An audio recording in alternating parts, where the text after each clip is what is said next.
तो बेसिकली ये बात क्लियर होगी, जो हमारा जेड टेस्ट यूज किया जाता है वो चेक करता है significance of what, significance of correlation coefficient in small sample and to test whether the art differ from the hypothetical value, इसमें हमारे observe value and hypothetical value आ जाएंगे। अब आ जाता है इसका फॉर्मूला ऑफ जेड टेस्ट। तो जो जेड टेस्ट है इसका फॉर्मूला क्या हो जाता है आपका,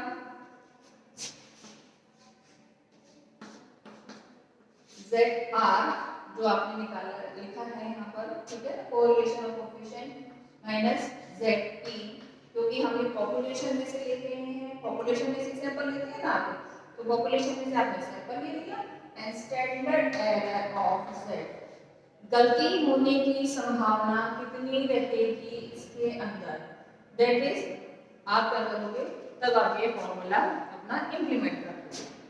अब इस फॉर्मूले में स्टेप बाय स्टेप इसको सॉल्व करते जाएंगे, स्टैंडर्ड एरर निकालेंगे, ये वैल्यू निकालेंगे, ये वैल्यू निकालेंगे और लास्ट में हम इसको फॉर्मूला में पुट कर देंगे। तो निकाल के अपनी वैल्यूज किस तरह से निकालेंगे, इसको रेज कर देते हैं। अब इसके अंदर वही सेम जो भी प्रोसेस रहती है उसका एक ही तरीका रहता है to test for setting up a null hypothesis. सबसे पहले जब भी हम कोई टेस्ट इंप्लीमेंट करते हैं तो सबसे पहले हम क्या करते हैं, एक नल हाइपोथेसिस सेट करते हैं। अब नल हाइपोथेसिस क्या होता है, H0 population correlation coefficient equal to the specified value and there is no difference between R and P। वो कहता है कि R और P में कोई भी डिफरेंस नहीं है। तो सबसे पहले प्रोसेस यही रहेगी, setting up a null hypothesis. I hope so it is readable for you, दिख रहा है सबको, पढ़ा जा रहा है। Setting up setup null hypothesis. Null hypothesis को हम किससे डिफाइन करते हैं, H0 से, ठीक है। H0 है नल हाइपोथेसिस और आप इसके रिलेटेड, आप किससे रिलेट कर रहे हो, इसको पॉपुलेशन से ले रहे हो, तो आपका आ जाएगा पॉपुलेशन का P is equal to P0 जो कि आपका हाइपोथेसिस है, ठीक है। पॉपुलेशन से रिलेटेड है इसलिए P सेट कर दिया इसको। और population coefficient correlation is equal to population to a specified value, ठीक है। और वो कहता है कि there is no difference between R and P, कोई डिफरेंस ही नहीं है R एंड P में। तो फर्स्ट टाइम हमारा ये हो गया कि कोई भी डिफरेंस नहीं है क्योंकि हम हाइपोथेसिस ही इसलिए सेट कर देते हैं। फिर देयर आफ्टर हम R निकालेंगे एंड P निकालेंगे। अब हमने जो टेस्ट लगाया था उसमें हमने लिखा था ZR एंड ZP, तो हम R और P दोनों ही निकालेंगे। अब हम कैसे निकालेंगे R और P को, किस तरीके से, R है आपका sample correlation coefficient and P population correlation coefficient. अब इनको क्या करेंगे, हम इंटरचेंज कर देंगे। अब आपको किस तरीके से निकालना है ये आपने लिख लिया, Z आपको निकालना है, R और P 1/2 log 1 plus R value and 1 minus R, ठीक है। ये फॉर्मूला है आपका R निकालने का। या फिर आप इसको ऐसे भी कर सकते हो, अगर आपके पास टेबल है आप देख सकते हो, वैसे तो जनरली इसका क्या रह जाएगा, और 1/2 log की जगह हम लिख लेंगे 1.1513 जो कि वैल्यू 1/2 log की रहेगी आपकी 1.1513 log 10 1 plus R and 1 minus R, ठीक है। इस तरीके से सर फॉर्मूला बन जाएगा। अब आ जाएगा इसमें सेम रहेगा, फॉर्मूला यही है। अब आपको इसको क्या करना है, ट्रांसफॉर्मेशन करनी है, सिंपल ट्रांसफॉर्मेशन करनी है R के लिए और P के लिए। Correlation of coefficient that is r, और जो p है दैट इज अ पॉपुलेशन। तो इसको आपको ट्रांसलेशन करनी है, z transformation of r and z transformation of p। इसको मैं इरेज कर देती हूँ ताकि आगे वो कंटिन्यू हम कर सकें।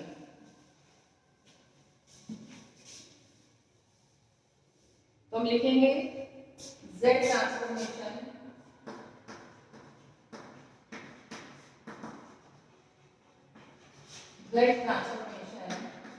of R और z ट्रांसफॉर्मेशन of P।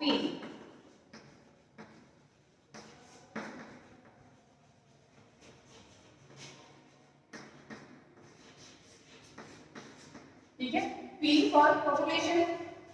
तो और इसको आप कैपिटल में ना लिखिए, स्मॉल में ही लिखोगे। ठीक है, छोटा इतना बड़ा नहीं लिखने की जरूरत है। तो ये आपको जो मैंने फॉर्मूला बताया था अभी, उसमें आपको सिंपल क्या करना है, आपको यहाँ पर r भी लिख देना है और वहां पर p के लिए लिख देना है। क्या था फॉर्मूला z का, जो मैंने 1.153 लॉग करके बनाया था, 1.1513 log 10 1 plus r और 1 minus r। ठीक है, साइमल्टेनियसली यहाँ पर आ जाएगा सेम वही z 1.1513 log 10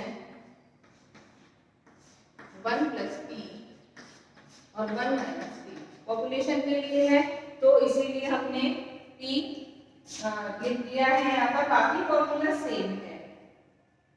और इन केस अगर आपके पास p is not known, p अगर नहीं है, if you don't know p is not known or it may be 0, p is not known,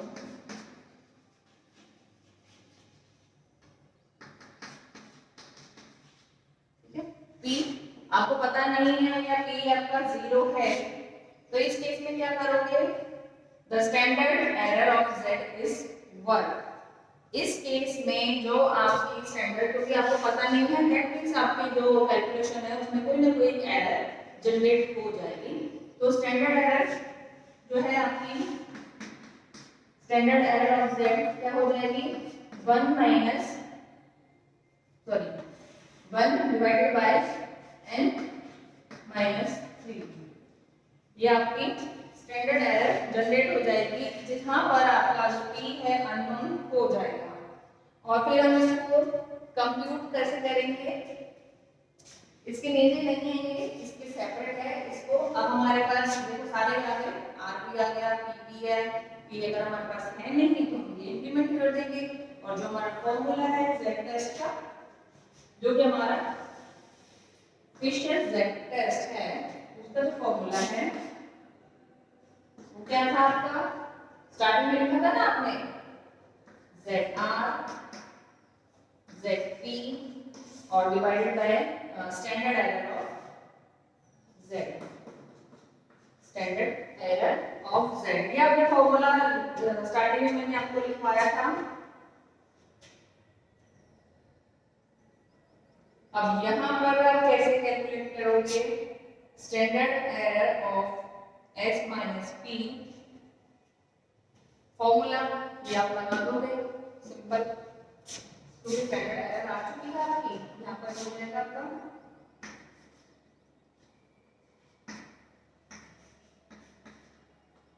और यहाँ पर जो स्टैंडर्ड एरर आ रही थी आपकी n-3 हो गई थी। अब आप इसको मैथमेटिकली सॉल्व कर लोगे, इसको ऊपर ले जाकर इसको क्रॉस मल्टीप्लाई हो जाएगा, इस तरीके से होगा ये सिंपल है, ये आ जाएगा, नीचे 1 रह जाएगा और आप इसको आगे दोबारा लिख देते हो, मैं इसको ZR minus ZP n-3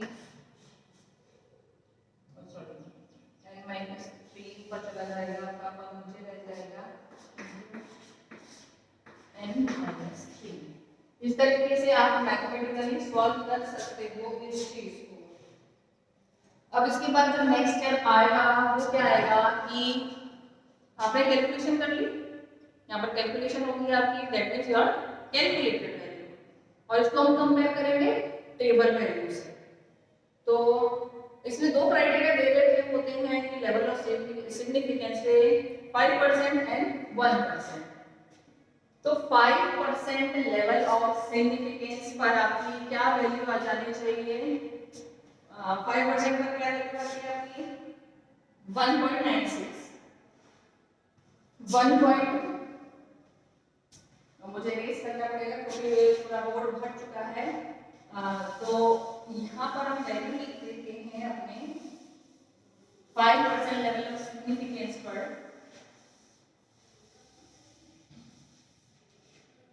level 5% level of significance,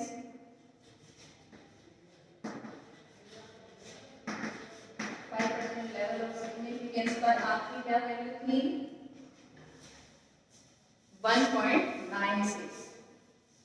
ठीक है, 1.96 और 1% लेवल ऑफ सिग्निफिकेंस पर रहती है 2.5।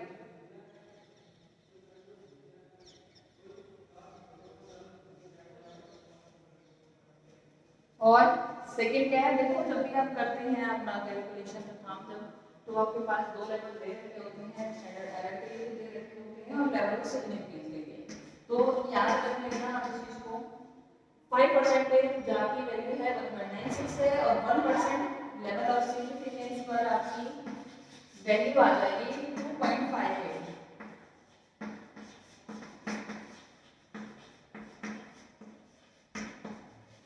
2.5 ये वैल्यू आ जाएगी। अब अगर आपकी कैलकुलेटेड वैल्यू, अगर आपकी कैलकुलेटेड वैल्यू टेबल वैल्यू से कम है, then we accept our hypothesis, otherwise we reject our hypothesis। हमेशा कोशिश ये रहनी चाहिए कि जितना आपने जो कैलकुलेट किया है, जिस ऑब्जर्वेशन के थ्रू आपने कैलकुलेशन करी है, वो वैल्यू से कम आनी चाहिए, तभी आपका क्वेश्चन सही होगा, अदरवाइज गलत हो जाएगा। इनकी जो टेबल वैल्यू है उससे आप लॉग टेबल देखोगे तब आपको पता लग जाएगा कि किस तरीके से आपको इसको एक्सेप्ट करना है और किस तरीके से आपको रिजेक्ट कर देना है। तो ये था हमारा जेड टेस्ट। कल की क्लास में हम क्वेश्चंस करेंगे, इनमें भी आपको ज्यादा समझ में आएगा हमारे क्वेश्चंस, पर जो फॉर्मूला था वो सिंपल यही था और बहुत इजी है। कोई इसमें ऐसा बोलते हैं कि जो टेस्ट हैं वो थोड़ा मुश्किल लगते हैं, हार्ड टू अंडरस्टैंड है, ऐसा कुछ नहीं है, बहुत इजी है और बहुत फास्ट क्विक निकल जाते हैं, क्योंकि इसमें जब आप करते हो, प्रैक्टिस करते हो, तो करते करते करते आपको ये वैल्यूज भी याद रह जाएंगी और कैलकुलेशन का काम आपका बहुत इजी हो जाएगा और आपको फुल मार्क्स आएंगे। तो स्टूडेंट्स, आज की क्लास के लिए बस इतना ही। कल की क्लास में हम इससे रिलेटेड जेड टेस्ट